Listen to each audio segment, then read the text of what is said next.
Welcome back to Retro Wednesday at the Tidarium Hangar. This is Mike, and today I want to talk to you about the SUPER7 ThunderCats Thundertank. Now, this is not actually a retro item, but it's a retro enough that I want to talk about this. I think it's a big enough project to talk about, kind of like the HasLab Cell Barge and the HasLab Unicron, the HasLab Razor Crest. Now we're looking at this for ThunderCats. I'm going to tell you about. We're going to talk about price, the $450 price. We're going to talk about size. We're going to talk about aesthetic, features, function, all of this, where to order from, where I will probably order mine from, how many I'm considering ordering, and all of that. I'll share all my thoughts on this coming up.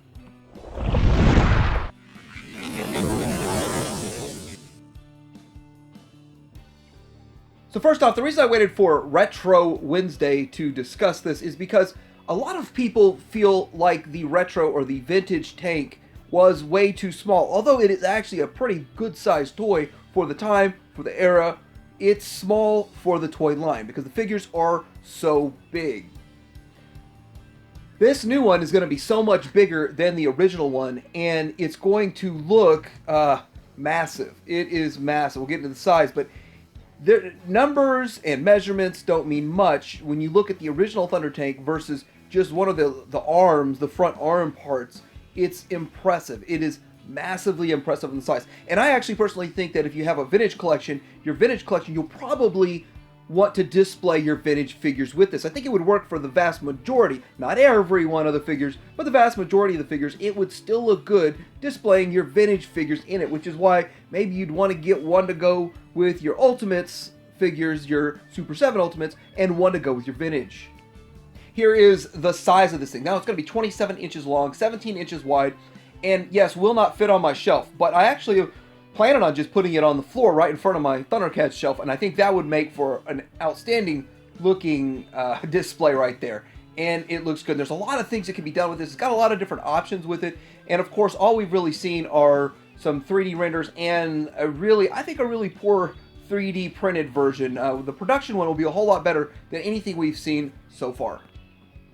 Now, first off, I want to point out that there's some different options that it comes with, so I'm actually kind of curious. I don't see the part list or anything, so I'm curious how many actual parts and pieces come with this, but you can get yourself a clear cover, a clear cockpit cover, canopy, if you will. So that's an option, or you have the solid canopy cover. So that seems more accurate. Like, hey, you got these options, you can do more stuff with it, and that's pretty cool.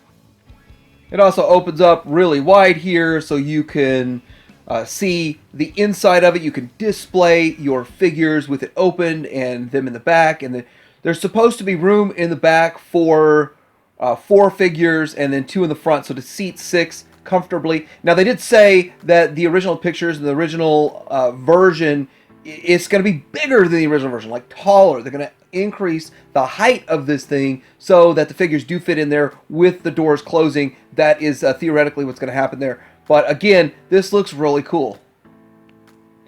Here it is from the side, and it's in sort of an attack mode. So we're going to talk about a few things with this and look at it from a different angle too. But first of all, that gun in there, obviously it doesn't pop up and pop down. It disconnects and reconnects. So that's kind of some question that I still have about it, like how is that going to operate? Where does that store when it's not being used as a gun? When the doors are closed, the top doors are closed, where does that store? Do you just set it in there somewhere? So that's kind of curious. They actually didn't even show it peg in on the prototype. Prototype literally just sat there. It didn't plug in at all. So that was something interesting. But it has the attack mode. Now, looking at attack mode, it doesn't have spring-activated mechanisms. It's just you lift it up. So as right now, it's just simple. Now, I do want it to be a simple, simplistic type of a mechanism because I don't want it to have a complex mechanism that wears out or breaks. Now, here we are versus the vintage one, and the vintage one does operate quite a bit different. As you can see, the big paw claws go up way higher, and the guns stick out. The mouth opens a lot higher, a lot bigger opening to the mouth on the vintage one than what they're going to do with this one. So this is definitely kind of a muted version. Now I'm wondering if when it's all said and done and over, you can actually lift them up that high and you can make it as dynamic. I don't know. I don't know if that's something people really want. The treads actually look lower in perspective to it. But again, they were going more for the cartoon accuracy and less for the toy accuracy, I believe. But I'm not 100% an expert on it, even though I still think this is really cool. But I think a lot of people are disappointed that it doesn't quite go as dynamic as the original toy. Looking a little bit more at the interior here, so you've got some really well painted everything, painted well, and it just looks good. I think it looks good. I like it. Again, they say they're going to increase the height of this, and I'm wondering exactly how you're going to fit the figures in those back seats. That looks kind of tough. The front ones look perfectly fine. It's just kind of cramped. Like I know most cars, the back seats are cramped, but that's super tight, super cramped in my opinion.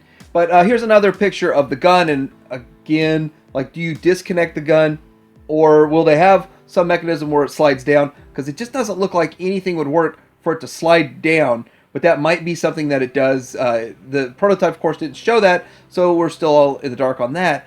Or do you just completely unplug it and put it somewhere? I mean, that's some question I have about it. But again, I still think it looks good, it looks great, but there's details that still need to get ironed out. And here we go now with the box, and the box looks really good. I mean, that's I didn't even think about the box to tell you the truth. When I thought about this whole project, I didn't realize the box art and all that stuff that goes along with it. I like how they put the extra oomph into it, because when you think about it, the boxes, the packaging they come with really feature the figures in the Ultimates line, so you really don't see a whole lot of box art. And this itself is just a ton of great looking art. It looks really good. Looks like something you'd see on a store shelf, even though this will never hit retail because of the price point and the size and all that. You know, the same situation that goes along with the HasLab. So, and here's a picture of it all blown out and kind of, I would say, a parts list, but it's a assembly list, I guess you could say.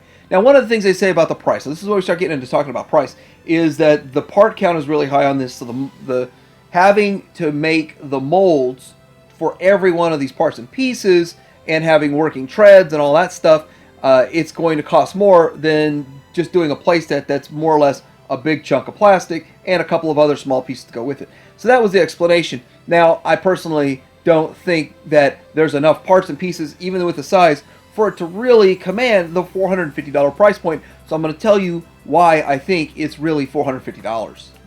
They're just not going to sell very many of these, and that's the bottom line of why it's going to be expensive. At $300, they might sell 5,000, but at $450, I don't think they'll crack 2,000. So if only 2,000 of these get made, which they don't expect to make a lot of these, but if only 2,000 get made, then they got to recoup all the tooling costs and all that in it. And so for that, that's where the price is set so high. Now, am I happy about a $450 price point? No, not at all, really. But it's much better than paying, $1,000 or $1,500 a year from now, trying to buy one from secondary market, trying to buy one from somebody else that plopped down their money and waited a year. So I'm going to tell you probably the best route to go, the route I plan to go coming up for buying this. But yes, they're not going to make that many, and if they don't make that many, the price is going to be higher, and down the road it's going to be even more rare, more valuable. But I'll tell you again why they don't expect to sell very many. There just aren't a lot of collectors for ThunderCats. I was trying to get my vintage collection together, and I kept getting outbid, and it was just constantly people after ThunderCats stuff.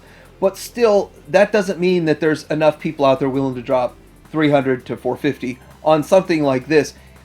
And so they only expect to sell about 75% of what they sold with their Snake Mountain. So that's their target. I personally think it's going to be lower than that. I don't think everybody, or even 75% of people that collect the He-Man stuff, the Masters of the Universe stuff, collect ThunderCats. It's not like that. The world doesn't quite work like that. Although they feel like it does, I don't think it works like that. So there'll be significantly less people interested in this than in Snake Mountain. Now, Snake Mountain was $600, $650 or something like that for a big Snake Mountain, as to where this thing's going to be $450 for something a third of the size.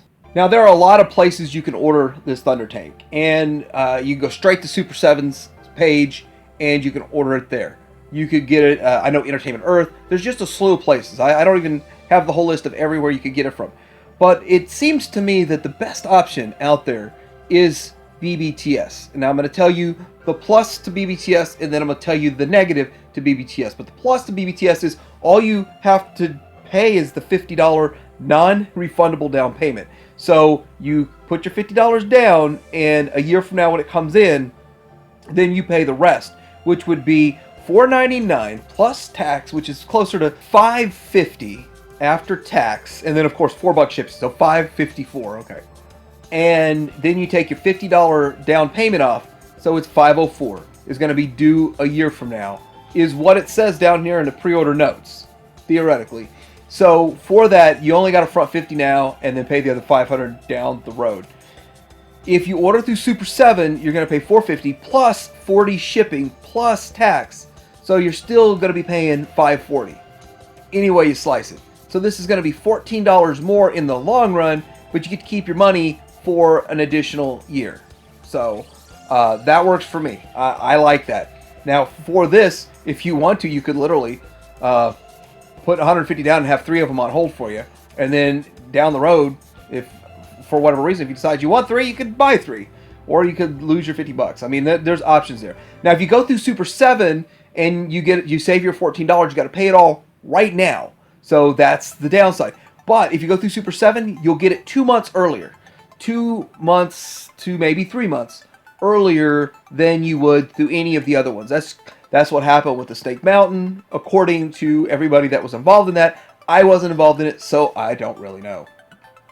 So I'm debating whether I just get 1 or I get 2, because I do kind of like 1 for a vintage display. They're so big, I don't know where I'd put a second one, but I know exactly where I'm going to put 1. Maybe I just keep the other one in the box. The box does look amazing. It's going to be huge too. It's going to be huge. But I'm kind of excited for this. I'm not a super duper Super7. I'm not a ThunderCats fan, like huge into it. But I have recently been working on my vintage collection, and this came at the perfect time for me. The price, $450, is high. I know that if you want it down the road and having to pay more than $1,000 for it is not going to taste nearly as good. It's going to be way more bitter paying $1,000 for this thing in the future than $500 now. So I think I'm going to do the BBTS route, $50 down, pay the rest when it comes in, when it shows up. And the last question is, what if they don't hit their expected target? What if they only sell 900 or 800 of these? Well, we'll see what happens. I'm pretty sure they'll go forward with it no matter how many they sell, just so they sell a product. And they have factored that in, I believe, that even if only 800 get sold, then they can still function at making some sort of a profit with 800. Let me know what you think about this. Like and subscribe. Hanger out.